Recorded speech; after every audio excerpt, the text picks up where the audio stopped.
कहानी की शुरुआत 1973 में एक जगह स्कल आइलैंड को दिखाने से होती है। इसी आइलैंड पर हमें एक बूढ़ा आदमी दिखाया गया जो साइंटिस्ट था और यहाँ रिसर्च करने आया था। वो वीडियो रिकॉर्ड करते हुए कहता है कि मैंने तुम लोगों के लिए बहुत सारी जानकारी इकट्ठा कर ली है। मुझसे कुछ गलतियां भी हो गई हैं जिन्हें मैं सुधारना चाहता हूँ। पर तभी अचानक वो साइंटिस्ट वहाँ से भागने लगा क्योंकि उसके पीछे बहुत बड़ा स्पाइडर मॉन्स्टर पड़ गया था। बहुत बड़ी साइज की मकड़ी जिसकी लंबी लंबी ढेर सारी टांगे थी। साइंटिस्ट भागते भागते किनारे पर आ गया। आगे समंदर था। अब इससे पहले मॉन्स्टर उस पर हमला करता, वो अपना रिसर्च वाला बैग पानी में फेंक देता है। स्पाइडर मॉन्स्टर उस पर हमला करने के लिए आगे बढ़ ही रहा था कि तभी जमीन से एक बहुत बड़ी साइज का मॉन्स्टर निकलकर बाहर आ जाता है जो बहुत खतरनाक लग रहा था। वो स्पाइडर मॉन्स्टर पर हमला कर देता है जिससे इन दोनों मॉन्स्टर्स की लड़ाई छिड़ गई। इस बीच साइंटिस्ट को मौका मिल गया और वो यहाँ से भागने लगता है, जिस बीच दोनों मॉन्स्टर्स लड़ते लड़ते समंदर में गिर जाते हैं और साइंटिस्ट पानी में बहता हुआ अपना बैग देखता है जिसमें उसकी पूरी मेहनत यानी कि रिसर्च थी और उस पर मुनार का निशान भी बना हुआ था जो एक खुफिया ऑर्गेनाइजेशन कंपनी है। अब यहाँ से सीन शिफ्ट होकर आता है 2013 में, जहाँ मछुआरे समंदर में से बहुत सारी मछलियाँ निकालते हैं जिनमें उन्हें साइंटिस्ट का बैग भी मिल गया था। और अब हम 2015 में आ जाते हैं, यानी कि जब 2014 में गॉडजिला के हमले वाला हादसा हुआ था उसके एक साल के बाद का वक्त। क्योंकि ये पूरी मूवी टाइमलाइन पर बनी है तो कभी हम पास्ट माजी में जाएंगे तो कभी कहानी वापस प्रेजेंट मौजूदा वक्त में आ जाएगी। अब 2015 में हम केट नाम की एक लड़की को देखते हैं जिसके डैड की मौत हो गई थी और वो अपने डैड के टोक्यो वाले घर में जा रही थी। इस वक्त प्लेन में बैठी हुई थी। जब वो एयरपोर्ट पर आई तो जगह जगह गॉडजिला की तस्वीर बनी हुई देखती है। उसे तब वाले हादसे के ख्याल आने लगे जब गॉडजिला ने हमला कर दिया था, जिनसे वो काफी डर जाती है। और अब वो अपने डैड के घर वाली बिल्डिंग के पास पहुंच गई थी, जिस दौरान फोन पर अपनी मोम से बात भी कर रही थी। चाबी से दरवाजे को खोलकर जब वो अंदर गई तो वहाँ सामान पड़ा देखती है। उसे अंदाजा हो गया कि घर के अंदर कोई फैमिली रह रही है। और अब जब वो आगे बढ़ी तो अपने डैड की तस्वीर देखती है जिसमें वो एक दूसरी फैमिली के साथ थी, एक औरत और एक लड़के के साथ। जहाँ तभी वो लड़का और औरत निकलकर सामने आ जाते हैं। वो माँ बेटे थे। दरअसल यहाँ केट के डैड ने इस औरत से दूसरी शादी की हुई थी। वो केट को देखकर काफी हैरान रह जाती है, पूछने लगे कि तुम अंदर कैसे घुसी।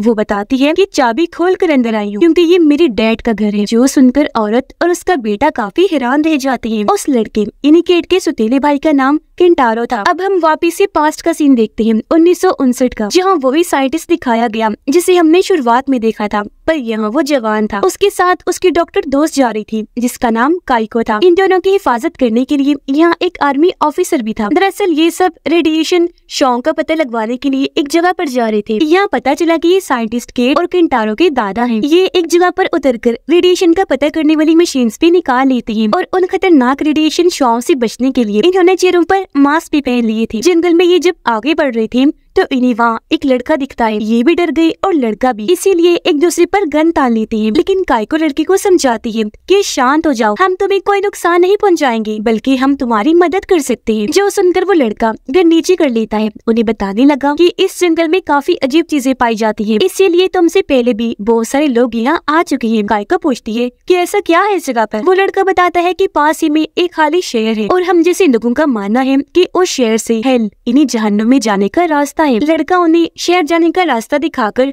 खुद भी यहाँ से चला जाता है। ये लोग आगे बढ़कर आखिर उस शहर में आ जाते हैं जो पूरी तरह खंडर बन चुका था। इन्हें यहाँ एक पावर प्लांट भी दिखता है। अब जब काइको यहाँ पर रेडिएशन चेक करती है तो वो यहाँ थी ही नहीं, जिससे वो काफी हैरान रह जाती है क्योंकि ये बात काफी अजीब थी। वो अपने साथियों से कहती है कि हमें पावर प्लांट के अंदर जाकर चेक करना चाहिए, इसलिए ये लोग आगे बढ़ गए। सीन फिर से 2015 में आया। केंटारो केट से कहता है कि तुम मेरे डैड जैसी कहीं से भी नहीं लग रही हो, जिस पर वो उन दोनों माँ बेटे को अपने डैड के साथ ली गई तस्वीरें दिखाती है। कहने लगी कि डैड ने सबको धोखा दिया, आप लोगों को भी और हमें भी। अब केट उनसे ये जानने की कोशिश करती है कि डैड ने पहले किससे शादी की थी, जबकि उसकी सुतीली मोम ये जानना चाह रही थी कि आखिर उनके डैड की मौत हुई कैसे। यहाँ केट की सुतीली मोम उससे पूछ भी लेती है कि जब 2015 में गॉडजिला के हमले वाला हादसा हुआ था तो क्या तुम अपने डैड के साथ थी। जो सुनकर केट दुखी हो गई और कोई जवाब न देते हुए यहाँ से चली जाती है। पास में वो लोग आगे बढ़कर पावर प्लांट वाले एरिया में आ गए थे। इन्होंने अलग अलग जगह पर बॉम्ब्स लगाकर धमाके किए। बॉम्ब्स के फटने पर इन्हें जमीन से रेडिएशन के सिग्नल्स मिल जाते हैं और फिर तभी वहाँ पर अर्थक्वेक ज़लज़ला आने लगा। जमीन बिल्डिंग हिलने लगी, जो देखकर ये लोग काफी डर जाते हैं। अब केट फोन पर जब अपनी मोम से बात कर रही थी तो वहाँ अलार्म बजने लगे, जो सुनकर सभी लोग डर की वजह से वहाँ से भागने लगते हैं। केट समझ ही नहीं पा रही थी कि यहाँ क्या हो रहा है कि तभी यहाँ उसकी सुतीली मोम और भाई केंटारो आकर उससे अपने साथ लेकर भागने लगे। ये लोग एक स्टेशन में आ गए जो दरअसल गॉडजिला से बचने के लिए महफूज जगह बनाई थी। अंदर आकर केट की सुतीली मोम बताती है कि गवर्नमेंट ने गॉडजिला से बचने के लिए इस तरह की और भी कई सारी महफूज जगह बनाई हुई हैं। जो सुनकर वो काफी घबरा गई क्योंकि इसका मतलब था कि एक बार फिर गॉडजिला के हमलों का खतरा था। अब उसकी मोम और भाई पूछते हैं कि जब तुम्हारे डैड की मौत हुई तो क्या वो तुम्हारे साथ थी, जिस पर वो ना में जवाब देती है। और अब उसी 2014 का वो वक्त याद आने लगा जब गॉडजिला का हमला हुआ, जिस वक्त वो एक बस में थी। उसकी आंखों के सामने ही गॉडजिला ने एक पुल को बर्बाद करके रख दिया था। कई सारी गाड़ियां उलट दी क्योंकि जाहिर है वो बहुत खतरनाक और साइज में काफी बड़ा मॉन्स्टर होता है। अब केट बस से बाहर आ गई थी जहाँ उसने गॉडजिला को काफी करीब से देखा था। वो डर गई। उसने बच्चों की मदद की, एक एक करके कई सारे बच्चों को बस से उतार लिया। लेकिन जैसे गॉडजिला ने एक पत्थर को बस पर फेंका, बस कई सारे बच्चों समेत नीचे खाई में जाकर गिर जाती है। और ये चीज देखकर वो काफी दुखी हो गई। ये हादसा उसे प्रेजेंट टाइम में भी काफी दुखी कर देता है, पर उसकी सुतीली मोम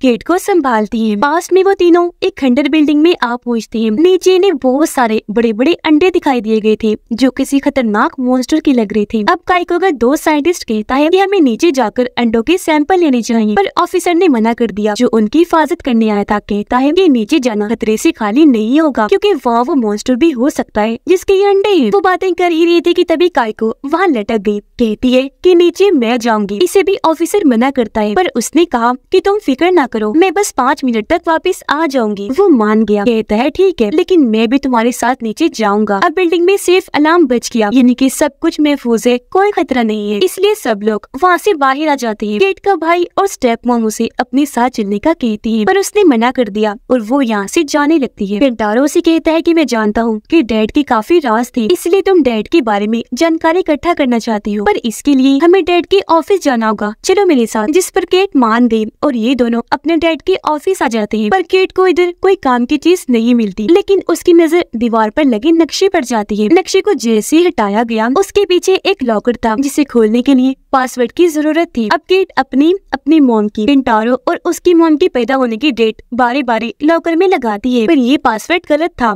लॉकर नहीं खुलता। लेकिन जब उसने चारों की डेट एक साथ डाली तो लॉकर खुल जाता है, जो देखकर केट कहती है कि डैड हम सबसे एक जितना ही प्यार करते थे। लॉकर में से इनको काइको के दोस्त उस साइंटिस्ट का बैग मिल जाता है जो इनके दादा थे। बैग को चेक करने पर वो सारी हार्ड ड्राइव्स निकलती है जिनमें रिसर्च का सारा डेटा था और बैग पर मोनार्क का निशान भी बना हुआ था। इस निशान को देखकर केट केंटारो को बताती है कि इस निशान को मैंने 2014 गॉडजिला वाले हादसे के दौरान भी देखा था, जहाँ मोनार्क के सिपाही वहाँ हर चीज रिकॉर्ड कर रही थी, क्योंकि वो कंपनी दरअसल गॉडजिला और इस जैसे कई सारे मॉन्स्टर्स पर नजर रखने के लिए बनाई गई थी। केट केंटारो को कहती है कि हमें पता लगवाना होगा कि इन हार्ड ड्राइव्स में क्या है, साथ ही हमारे डैड भी असल में थे कौन। केंटारो कहता है कि मेरी एक हैकर दोस्त है, वो इस चीज में हमारी मदद कर सकती है, इसलिए अब ये दोनों हैकर दोस्त के पास गए। वो हार्ड ड्राइव्स को चेक करके बताती है कि ये तो काफी पुरानी है। केंटारो से कहता है कि अगर तुम ये हार्ड ड्राइव्स देखकर हमें समझा दो तो मैं तुम्हें पैसे दूंगा, जिस पर हैकर को गुस्सा आ गया। वो वहाँ से उठकर चली गई क्योंकि केंटारो उसका दोस्त था जिससे वो नाराज थी, इसलिए वो इनकी मदद करने से मना कर देती है। पर जब केंटारो ने कहा कि हमें अपने डैड के बारे में जानकारी चाहिए तो मदद कर दो ना प्लीज, इसीलिए वो मान गई। इतनी ही देर में यहाँ केट भी आ गई, जिसे लेकर हैकर लड़की अपने घर आ जाती है और इनकी हार्ड ड्राइव्स को अपने कंप्यूटर में डालकर समझने लगती है, क्योंकि उसमें सारा डेटा कोड्स में था और ये डेटा की बहुत सारी फाइल्स थी। इन्होंने जैसे डेटा की इन फाइल्स को खोला, इस बारे में एक दूसरी हैकर लड़की को भी पता चल गया जो एक एजेंट थी, और वो इस बारे में अपने सीनियर एजेंट को बता देती है, जिस पर उसने कहा कि मैं इस मामले को संभाल लूंगा। वो एजेंट भी अपनी दूसरी हैकर साथी से इस बारे में मदद मांगता है। टोक्यो में वो तीनों बैठकर ये सारा डेटा देख रहे थे, पर उन्हें कुछ भी समझ नहीं आती, क्योंकि वहाँ अलग अलग मॉन्स्टर्स की जानकारी होने के साथ साथ बड़े बड़े उनके पैरों के निशान भी बने हुए थे। अब तभी इन्हें वही नक्शा भी दिखाई देता है जो केट और केंटारो के डैड के ऑफिस में था, जिस पर जगह जगह मोनार्क कंपनी का निशान बना हुआ था। केट ये देखकर बताती है कि 2014 में भी मोनार्क कंपनी के सिपाही गॉडजिला की हर हरकत पर नजर रख रही थी, और मेरे ख्याल से मोनार्क के पास इन सब चीजों की काफी जानकारी मौजूद होगी। ये सुनकर केंटारो कहता है कि इसका मतलब 2014 में डैड भी सैन फ्रांसिस्को में ही थे जहाँ पर तुम थी केट, और फिर डैड वहाँ मारे गए। जिस पर केट बताती है कि वो सैन फ्रांसिस्को में थे तो पर निकल गए थे वहाँ से। वो बताने लगती है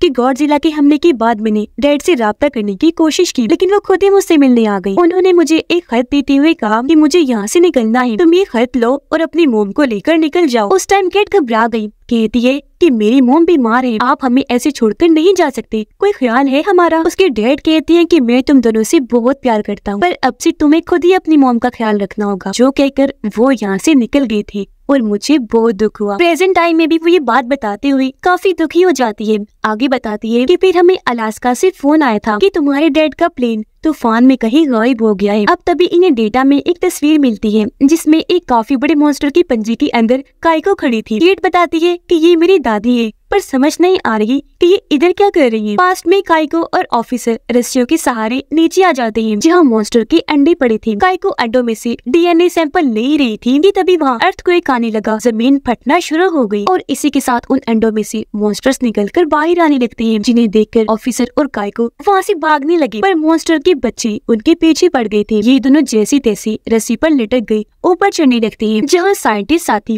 काइको को ऊपर खींचने लगता है, लेकिन कुछ मॉन्स्टर्स ने काइको को पकड़ लिया था, इसलिए ऑफिसर उन पर गोलियां चलाता रहता है। ऊपर से साइंटिस्ट रस्सी खींचकर उसे ऊपर करने की कोशिश कर रहा था, पर बहुत सारे मॉन्स्टर्स ने काइको को पकड़ लिया था, इसलिए वो उसे खींचकर अपने साथ नीचे ले जाती है, जो देखकर वो दोनों काफी दुखी हो गए। अब हम 1952 का वक्त देखते हैं, जहाँ इस हादसे जिसमें काइको को मॉन्स्टर्स ले जा चुके थे, ये उससे 7 साल पहले का वक्त होता है। यहाँ वही ऑफिसर अपने सीनियर के सामने था, जो ऑफिसर को कहता है कि तुम्हारे जिम्मे एक काम है, तुम्हें एक जापानीज साइंटिस्ट डॉक्टर की हिफाजत का जिम्मा दिया जा रहा है जिसका नाम काइको है। उसका हुक्म मानकर ऑफिसर वहाँ से चला गया। वो एक जगह पर आकर काइको से मिला, उसे कहता है कि मुझे तुम्हारी हिफाजत का जिम्मा मिला है, इसलिए ये लोग वहाँ से आगे बढ़ गए। यहाँ काइको ने उसे बताया कि हमें कुछ रेडिएशन के सिग्नल मिली है, जिन्हें ढूंढने हम जा रहे हैं। प्रेजेंट में केंटारो को काफी गुस्सा आया हुआ था। वो अपने डैड के ऑफिस में जाकर सारा सामान इधर उधर फेंकने लगता है। यहाँ उसे एक बॉक्स में कुछ फाइल्स मिलती है, जिन सब पर भी मोनार्क का निशान बना हुआ था। इन्हीं में ऑफिसर की भी फाइल थी, जहाँ से केंटारो को उसके बारे में सब कुछ पता चल जाता है। साथ ही यहाँ उसे एक और हार्ड ड्राइव मिल गई थी। पास में काइको और ऑफिसर एक जंगल में आ गए, जहाँ इन्हें रिसर्च करनी थी, पर यहाँ काइको को किसी की होने का एहसास हुआ, जहाँ से ये फिर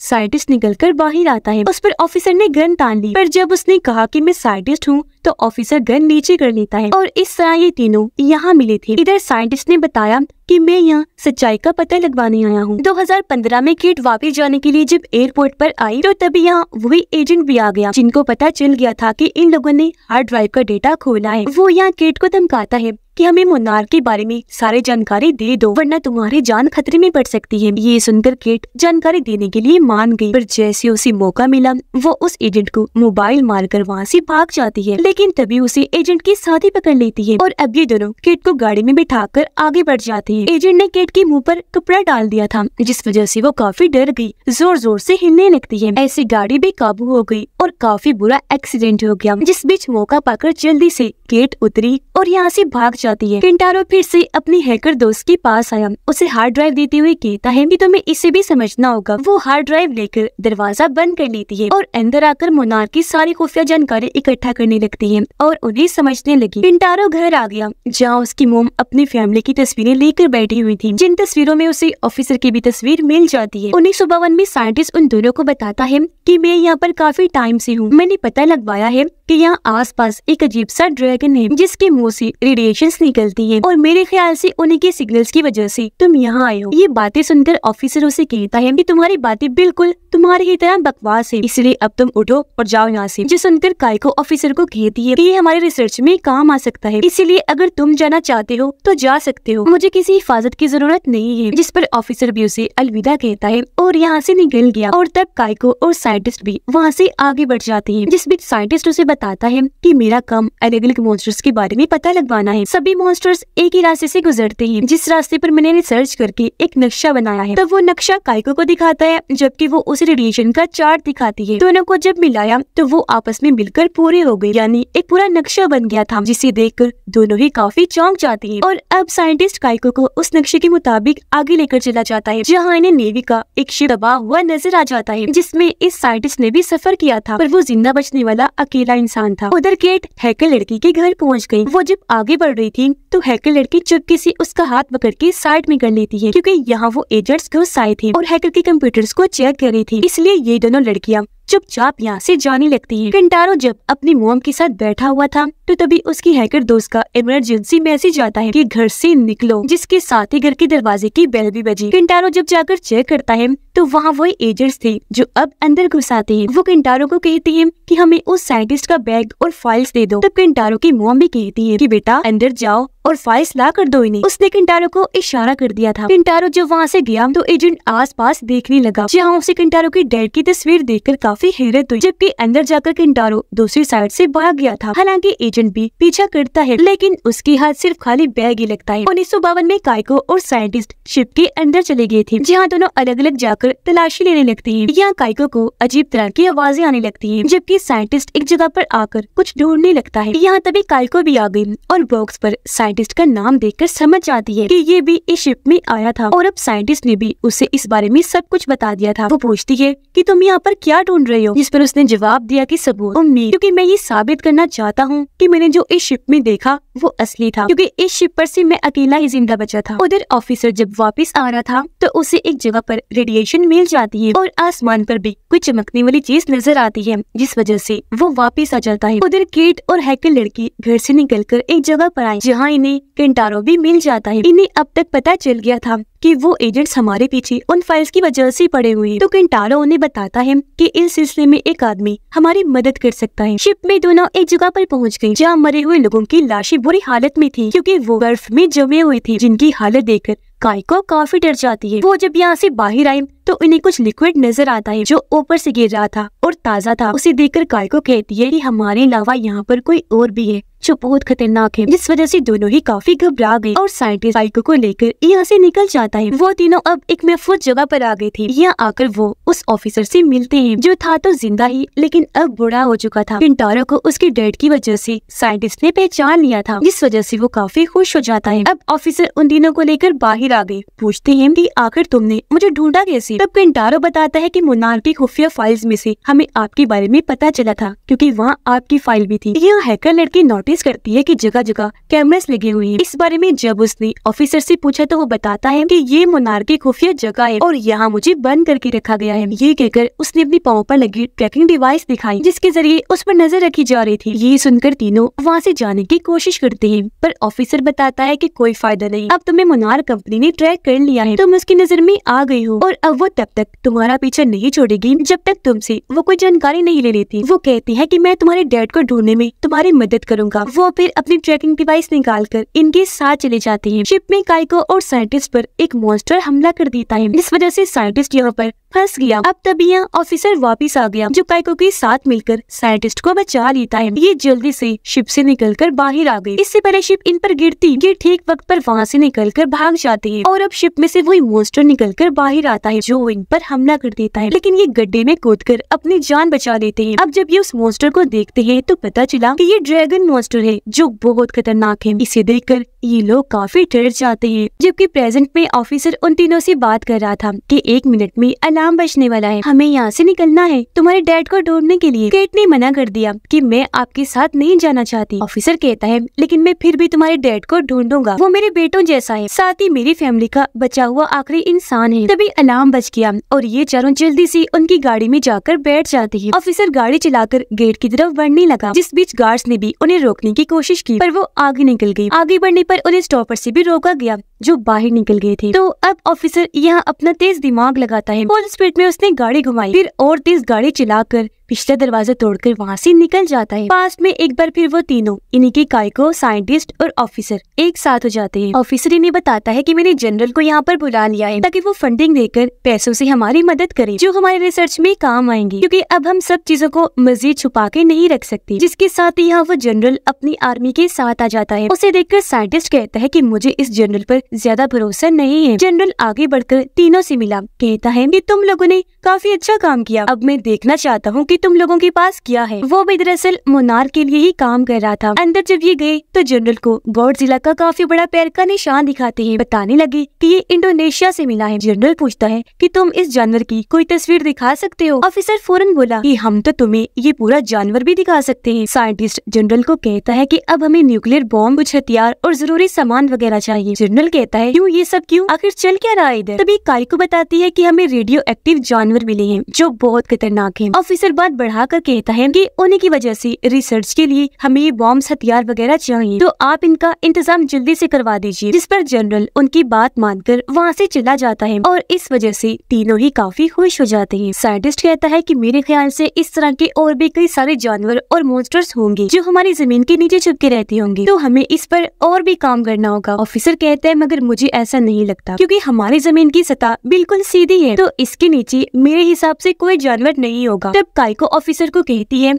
कि तुम्हें साइंटिस्ट की बात समझनी चाहिए, क्योंकि हम तीनों मिलकर काफी सालों से ये काम कर रही है और हो भी सकता है कि साइंटिस्ट सच कह रहा हो, क्योंकि वो जानवर जमीन पर नहीं रहते तो कहीं न कहीं तो रहते ही होंगे ना। प्रेजेंट में वो तीनों वहाँ से निकलकर गाड़ी को एक जगह पर रोक लेते हैं। ऑफिसर उन फाइल्स को चेक करके बताता है कि ये उसी साइंटिस्ट की थी जो तुम्हारे डैड को मिली होंगी, इसीलिए उन्होंने ये ऑफिस में छुपा के रख दी। यहाँ केट और उसका भाई केंटारो याद करते हैं कि डैड को बार बार पेंसिल शॉर्प करने की आदत। हैकर दोस्त बताती है कि मैंने इन फाइल्स का सारा डेटा अपने लैपटॉप में कॉपी कर लिया है। ऑफिसर काइको की वही तस्वीर देखता है जब वो गॉडजिला के पैर के निशान के अंदर खड़ी थी। वो केट और केंटारो को बताता है कि तुम्हारी पूरी ही फैमिली मोनार के लिए ही काम करती थी, जो सुनकर वो दोनों काफी चौंक गए। ऑफिसर बताता है कि जमीन पर इस तरह के जानवरों को रोकना काफी मुश्किल है, इसीलिए ये सब करना पड़ता है। और अब चारों वहाँ से उतरकर शिप में चढ़ गए, क्योंकि अब ये कोरिया जा रहे थे। पास्ट में इन्हीं 1954 में वो तीनों इंडोनेशिया की एक आइलैंड पर आए जहाँ गॉडजिला के पैर का निशान मिला था। अब उन्होंने जनरल के अंडर रहकर काम करना शुरू कर दिया था और सारी जानकारी उसे दे दी थी। और अब जैसे लोग यहाँ आए ये देखकर काफी चौंक जाते हैं कि पहले ही जनरल और उसकी आर्मी यहाँ पर आई हुई है। जनरल अपने साथ न्यूक्लियर बॉम्ब भी लाया था, लेकिन साथ में उसने ये भी हुक्म दे दिया था कि जैसे गॉडजिला को देखा जाए फौरन शूट करके मार दिया जाए। काइको ये देखकर काफी भड़क जाती है। ऑफिसर जनरल से बात करने गया, कहता है कि हमने इन चीजों की मांग आपसे इसलिए की थी ताकि सब कुछ हमारे अंडर रहे, हमने ये नहीं कहा था कि आप लोग खुद भी यहाँ आ जाए। जनरल कहता है कि ये जानवर दुनिया भर में तबाही मचाते हैं, तो मैं कोई रिस्क नहीं ले सकता, चीजों को अब मैं अपने हिसाब से संभालूंगा। तो अब ऑफिसर काइको और साइंटिस्ट काफी मायूस हो गए, क्योंकि समझ गई थी कि अब हम कुछ भी नहीं कर सकते। प्रेजेंट में हैकर किसी को मैसेज करती है कि मैं जल्द वापस आ जाऊंगी, जो कहकर उसने अपना फोन समंदर में फेंक दिया। ये देखकर केंटारो पूछता है कि तुमने ऐसा क्यों किया। हैकर गुस्से से कहती है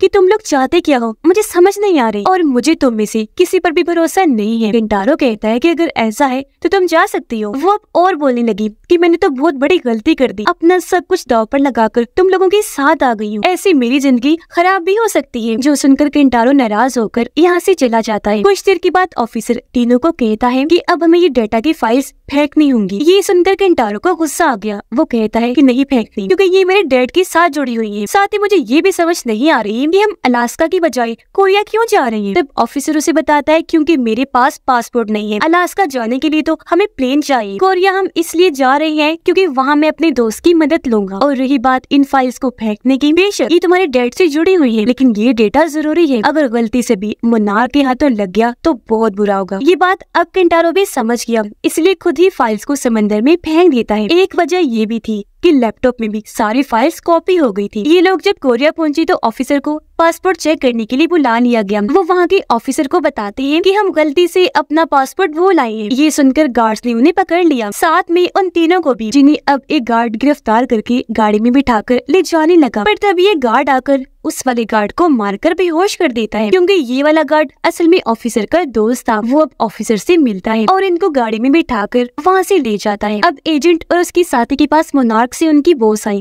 कहती है कि आज मेरी बेटी का बर्थडे है, जो मैं छोड़कर यहाँ आ गई हूँ सिर्फ तुम लोगों की लापरवाही की वजह से। वो ऑफिसर भी हमारी कैद से भाग गया है। एजेंट की साथी बॉस को बताने लगी कि वो खास चीज यानी फाइल्स चोरी हो गई है और ये चीज एजेंट ने ही पता लगवाई है। बॉस एजेंट को कहती है कि अभी तो मेरे साथ चल रही हो। तो वो कहता है कि हमें ऑफिसर और उन फाइल्स को ढूंढना चाहिए, यहाँ काफी गड़बड़ चल रही है, वो खतरनाक भी हो सकती है। इसी बीच एजेंट की साथी के पास कॉल आई, जो सुनकर वो दोनों को बताती है कि ऑफिसर और उनके साथ 3 लोगों को कोरिया में देखा गया है। और मेरे ख्याल से एजेंट ठीक कह रहा है, ऑफिसर और जो गायब हुई फाइल्स हैं वो खतरनाक हो सकती हैं, इसलिए हमें उन लोगों के पीछे जाना चाहिए। तब बॉस उनकी बात मानकर कहती है कि तुम दोनों जल्दी से जाओ और उनके पीछे लग जाओ। कोरिया में वो पांचों एक जगह पर आए, जहाँ ऑफिसर का साथी उन्हें एक प्लेन के पास लेकर आया। बताता है कि आगे हम इसके जरिए जाएंगे। पास्ट 1954 में जनरल और उनकी टीम पूरा सेटअप करके गॉडजिला के आने का इंतजार करने लगी। अचानक इन्हें रेडिएशन के सिग्नल्स मिलने लगते हैं, जिसके साथ ही गॉडजिला पानी से निकलकर बाहर आने लगता है। उसे देखकर सभी लोग चौंक जाते हैं। ये लोग उसे कैमरा में रिकॉर्ड भी कर रहे थे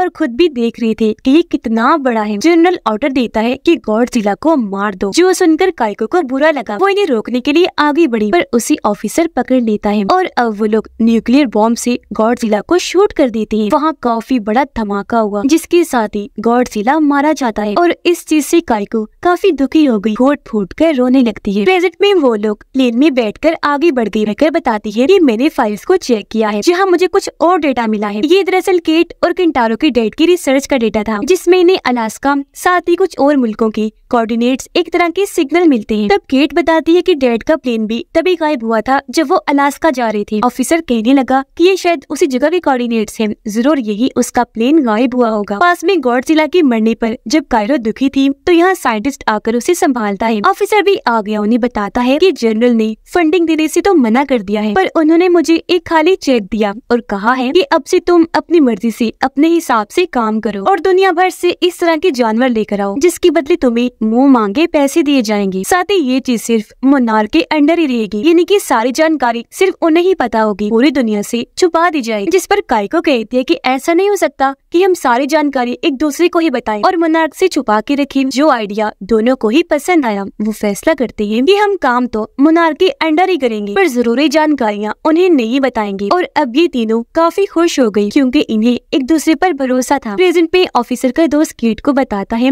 कि हम अलास्का पहुंच गए हैं, जहाँ तुम अपने डैड से मिल सकती हो। क्योंकि केट अपने डैड से नाराज थी, तो वो उसे समझाता है कि अपने डैड से अच्छे से मिलना, क्योंकि अगर वो मर गई तो बाद में तुम्हें अपने रवैये पर बहुत पछतावा होगा। जिंदगी में ही उनकी कदर करना। इनकी बातों के दौरान ही वहाँ काफी तेज तूफान आने लगता है। ऑफिसर का दोस्त बताता है कि हम उन कोऑर्डिनेट्स के पास बस पहुंचने ही वाले हैं। तब ऑफिसर कहता है कि अब मैं प्लेन को चलाऊंगा, और अब वो पायलट वाली सीट पर आकर बैठ गया, प्लेन को कंट्रोल करने लगता है। वो तूफान में ही प्लेन को पहाड़ी की तरफ ले जाने लगा। सब काफी डर गए, क्योंकि उन्हें लग रहा था कि अब हम टकराने से मर जाएंगे। पर ऑफिसर अपनी जहानत यहाँ भी दिखाता है। वो बड़ी आसानी से प्लेन को ऊपर की तरफ लेकर उड़ जाता है, और जिन कोऑर्डिनेट्स पर इन्होंने आना था, प्लेन को आसानी से वहाँ लैंड करवा लेता है। जो देखकर सभी पहले तो काफी हंसते हैं, पर अपने जिंदा बचने और ऑफिसर की वजह से काफी खुश होने लगते हैं। थोड़ी देर के बाद ये प्लेन से उतरकर आगे बढ़ने लगे। इन्हें प्लेन के कुछ हिस्से टूटे हुए मिलते हैं, जो देखकर इन्होंने अंदाजा लगा लिया कि यही उनका प्लेन तबाह हुआ होगा। साथ ही इन्हें वहाँ लाश भी मिली, जो देखकर केट और केंटारो काफी डर गए, ये सोचकर कि कहीं ये हमारे डैड की लाश तो नहीं। पर केंटारो चेक करके केट को बताता है कि ये तो पायलट की लाश है, ना कि हमारे डैड की। जिस पर दोनों ही बहन भाई को तसल्ली होती है। थोड़ा आगे चलने पर इन्हें टेंट दिखता है। ये लोग जब अंदर गए तो पता चला कि कोई यहाँ पर काफी टाइम से रिसर्च कर रहा था। वहाँ पेंसिल की शॉप करने का कचरा देखकर केट और केंटारो समझ जाते हैं कि यहाँ पर डैड थे, इसका मतलब वो जिंदा है। ये जानकर दोनों बहन भाई काफी खुश हुए,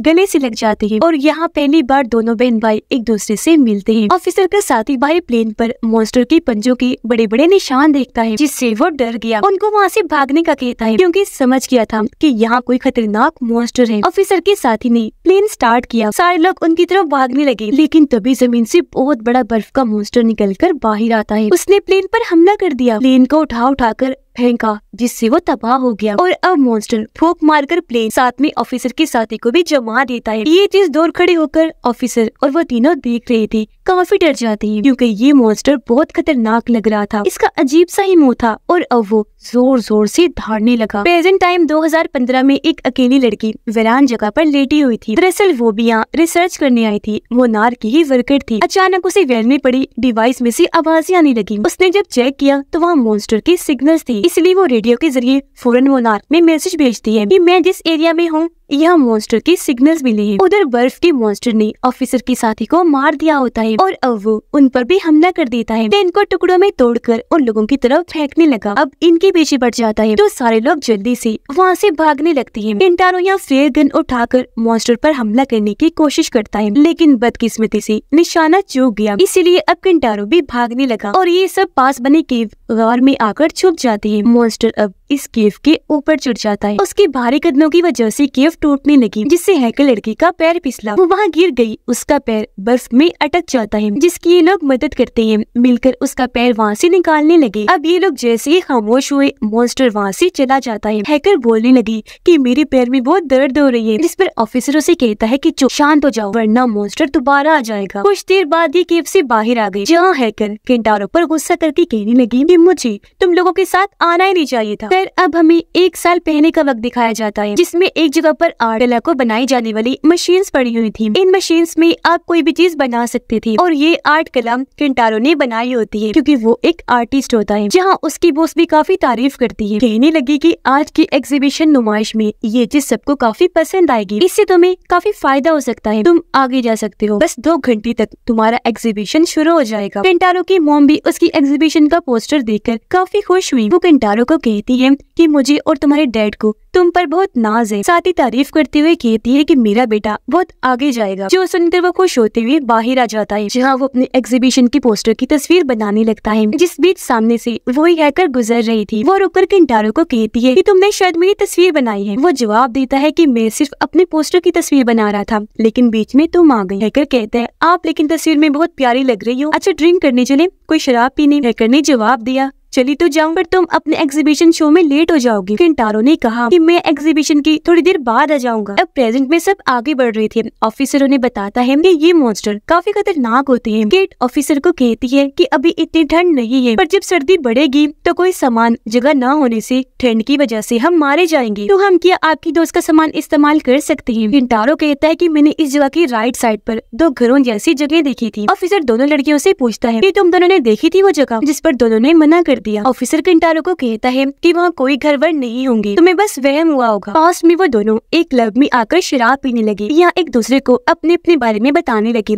केंटारो ने कहा कि मैं आर्टिस्ट हूँ, यानी कि कलाकार। हैकर ने अपने बारे में बताया कि मैं कंप्यूटर का सारा काम जानती हूँ। हैकर उसे कहती है आगे चलकर तुम काफी बड़े आर्टिस्ट बनोगी, मुझे ऐसा लगता है। तब केंटारो ने जवाब दिया कि मैं इस चीज से खास खुश नहीं हूँ, क्योंकि सब कुछ आर्ट ही नहीं होता। जिसके बाद ये दोनों केंटारो के घर आ गए। हैकर उसकी आर्ट्स को देखकर और तारीफें करने लगी, कहती है कि ये सब चीजें कमाल की है, इन्हें यहाँ नहीं गैलरी में होना चाहिए और तुम बहुत आगे जाओगी। जिसकी थोड़ी ही देर में केंटारो के पास गैलरी से मैसेज आता है। वो हैकर को भी अपने साथ चलने को कहता है। प्रेजेंट में जब ये लोग केंटारो की बताई जगह पर आए तो वहाँ कुछ नहीं था। तब केंटारो कहता है कि मेरे हिसाब से वो दूसरी साइड पर है। केट को एक जगह से रोशनी आती हुई नजर आई। ऑफिसर कहता है कि हमें वहाँ जाना चाहिए, क्योंकि वहाँ कोई होटल हो सकता है। ये सुनकर केंटारो ने कहा कि जो जगह मैंने देखी वो करीब है और ये आप लोगों वाली जगह दूर लग रही है। हैकर उसे कहती है कि जिस जगह की तुम बात कर रही हो ना, वो बस तुम्हारा ख्याल है, वरना ऐसा कुछ नहीं है। ऑफिसर उसे कहती है केंटारो अगर तुम वहाँ जाना चाहते हो तो जा सकते हो, हम फिर मिलेंगे,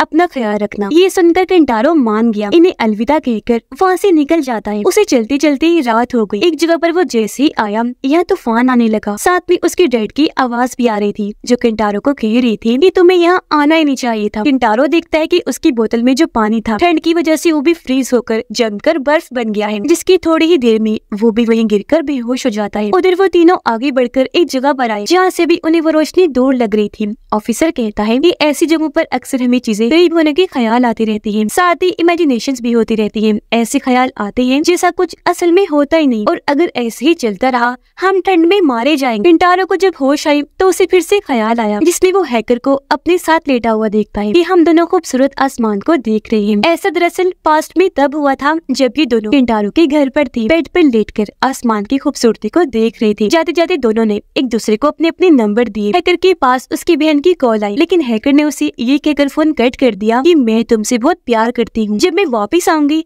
हम फिर बात करें। उधर प्रेजेंट में हैकर भी केंटारो की तरह आसमान को देख रही थी। कहती है ये सच में बहुत खूबसूरत है। उसने केट को कहा कि अगर मुझे कुछ हो गया तो मेरी बहन को जरूर बता देना। केट उसे हौसला देती है कि हम यहाँ से जरूर निकलेंगे, तुम्हें कुछ नहीं होगा, तुम्हारे लिए हमने टेंट लगाया है, आग जलाई है। हैकर कहती है कि लेकिन मैं नहीं निकल पाऊंगी, और अगर मैं मर गई तो तुम मुझे यही छोड़कर अपनी जान बचाकर यहाँ से निकल जाना। ऑफिसर आकर केट को कहता है कि आग बुझ रही है और कुछ पेपर्स दिखाकर कहता है कि अब इन्हें जलाने के अलावा मेरे पास और कोई चीज नहीं है, लेकिन ये तुम्हारी डैड की रिसर्च के जरूरी पेपर लग रही है, क्या इन्हें जला दूं? केट हैकर को तड़पते हुए देखती है तो कहती है कि जी जला दीजिए। ऑफिसर पेपर्स को जलाकर आग पैदा करता है और वहाँ से आगे बढ़ने लगा। जहाँ वो बर्फ का मॉन्स्टर एक बार फिर आ गया। वो बर्फ वाली जमीन को चीरता हुआ आगे बढ़ रहा था। ये देखकर तीनों काफी डर गए, जल्दी से भागकर साइड में हो जाते हैं। मॉन्स्टर नीचे से हमला करके उनका टेंट तोड़ के तबाह कर देता है और वहाँ लगी सारी आग को अपने अंदर जज़ब कर लेता है, यानी कि अपने अंदर समा लेता है। अब उसका इतना भयानक रूप देखकर ये लोग काफी डर जाते हैं। मोनार्क में वो सबको कहती है कि उस अकेले लड़के ने जिन सिग्नल्स का बताया वो काफी बड़े हैं, अगला हमला काफी बड़ा हो सकता है। जो सुनकर जनरल कहता है तो अब हमें क्या करना चाहिए। तभी वीडियो कॉल पर एजेंट आया,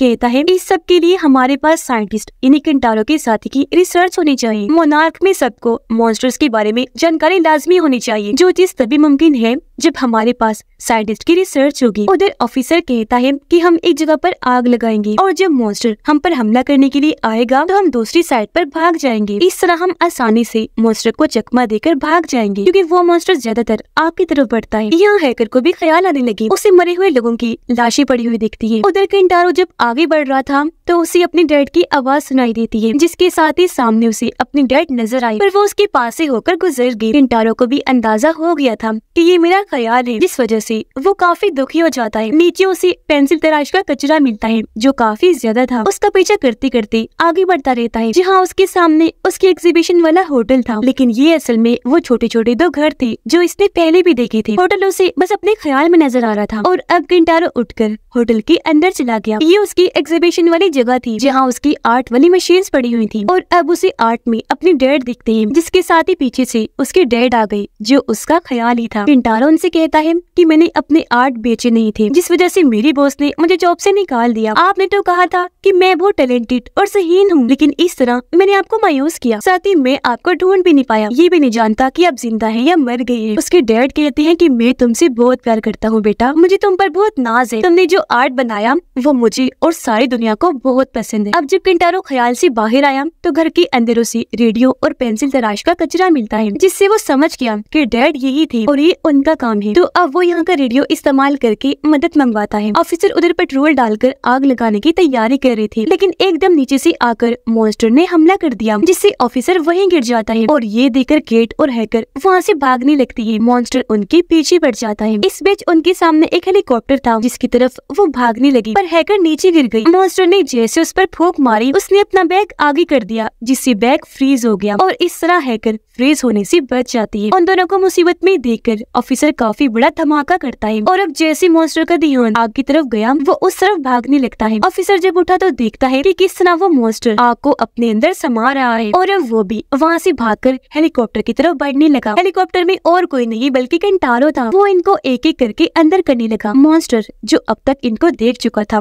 एक बार फिर पीछे आने लगता है, इससे पहले हमला करता। तीनों हेलीकॉप्टर में चढ़कर वहाँ से निकल जाते हैं और इस तरह मॉन्स्टर से बाल बाल उनकी जान बचती है। ये लोग अब उस जगह को भी देख लेते हैं जहाँ से रोशनी आ रही थी और इसी को देखकर ये लोग यहाँ आए थे। ये रोशनी दरअसल जमीन से आ रही थी। सुबह जब हुई तो केट अपने भाई केंटारो का शुक्रिया अदा करती है कि तुमने हमारी जान बचाई और तुमने अच्छा ही किया था कि तुम चले गए, कम से कम मदद तो लेकर आए हो। केंटारो कहता है कि मुझे वो जगह मिल भी गई थी जिसके बारे में मैंने आप लोगों को बताया था। वहाँ मुझे पेंसिल शॉप का कचरा मिला है, इसका मतलब डैड जिंदा है, जो जानकर केट भी काफी खुश हो जाती है। ऑफिसर जब हैकर का लैपटॉप देखता है तो वो फ्रीज हो चुका था, जिस वजह से उसे काफी गुस्सा आया और अब जब ये लोग हेलीकॉप्टर बेस पर रुके तो दरवाजा खुलने पर सामने एजेंट था जो ऑफिसर को कहता है कि आपसे मिलकर बहुत खुशी हुई, क्योंकि उसने आखिर इन्हें पकड़ ही लिया था और अब हो सकता है कि वो इन्हें कैद करके सारी रिसर्च इनसे ले ले या फिर ये लोग अपनी जहानत की वजह से फिर से यहाँ से भाग जाएं। इसी के साथ ये कहानी इधर ही खत्म हो जाती है।